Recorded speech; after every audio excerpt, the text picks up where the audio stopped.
નમસ્કાર, CB24 news સાથે હું રેશમા આપનું સ્વાગત કરું છું.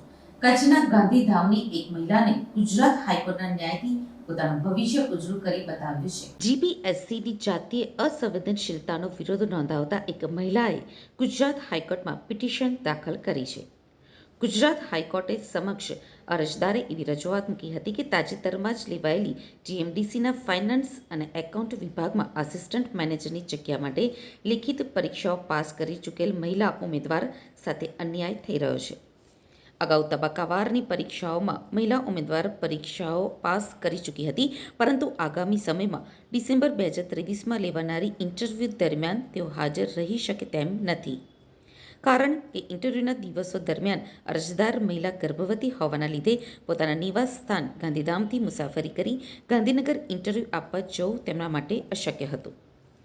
જીપીએસસીએ ભલે તબક્કાવારની પરીક્ષામાં મહિલા ગર્ભવતી હોવાના કારણે ઇન્ટરવ્યૂ માટેની તારીખ તબદીલ ના કરી આપી, પણ હાઈકોર્ટના આદેશ બાદ મહિલાએ પરીક્ષા પાસ કરતા રાજ્યમાં પ્રથમ ક્રમે આવી નોકરી મેળવવાનું જનૂન દેખાડ્યું છે.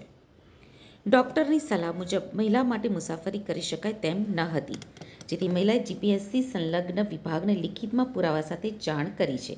પરંતુ જીપીએસસી દ્વારા મહિલાની અરજીને ધ્યાનમાં નહીં લેવાતા હાઈકોર્ટના દ્વાર ખખડાવવાની ફરજ પડી.